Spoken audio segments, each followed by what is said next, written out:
Hello అండి, hi. ఈరోజు మనం బ్లౌజ్కి షేప్ బెల్ట్ కుట్టే విధానం చూద్దాము. రెండు వైపులా ఒకే క్లాత్, బ్లౌజ్ క్లాత్ కనిపించేలాగా ఫస్ట్ కింద ప్యాంట్ క్లాత్ ఇలా వేసుకోవాలి. పైన బ్లౌజ్ షేప్ బెల్ట్ డబల్గా కట్ చేసుకొని అలా డబల్ పెట్టుకోవాలి. రెండు ఒకేసారి కుట్టుకోవాలండి. ఒకసారి కుట్టుకోకూడదు. రెండు ఒకేసారి పెట్టేసుకొని ఇలా పెట్టేసుకొని ఒక కుట్టేసేసుకొని దాని తర్వాత ఒక్క షేప్ బెల్ట్ మాత్రమే వెనక్కి తిప్పి దానిపైన ఇంకో కుట్ట వేసుకోవాలి. చూడండి, ఇలా నేను వీడియోలో చూపిస్తున్న విధంగా ఇలా కుట్టేసేసుకోవాలి. రెండిటికి కుట్టేసుకోవాలి. చాలామంది చూస్తున్నారండి మన ఛానల్ని, కానీ లైక్ చేయట్లేదు. లైక్ చేయండి ప్లీజ్. కొత్త వాళ్ళు ఉంటే సబ్స్క్రైబ్ చేసుకోండి. నచ్చితే లైక్ చేయండి.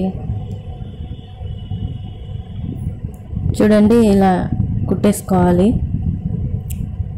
పైన కుట్ట అనమాట. అండి ఇలా పర్ఫెక్ట్గా వేసుకోవాలి లాస్ట్లో ఎడ్జ్లో.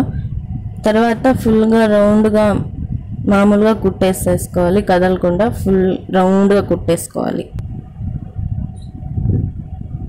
ఇంకా దాని తర్వాత కట్ చేసుకొని బ్లౌజ్కి ఇక్కడ అటాచ్ చేసుకుంటే బాగుంటుంది. పర్ఫెక్ట్గా మనం వేసిన ప్యాంట్ క్లాత్ మాత్రం కనబడకుండా బాగా వస్తుంది. ఎలా ఉంది వీడియో? నచ్చితే లైక్ చేయండి. కొత్త వాళ్ళు ఉంటే సబ్స్క్రైబ్ చేయండి. కొంచెం సపోర్ట్ చేయండి. థ్యాంక్ యూ అందరికీ.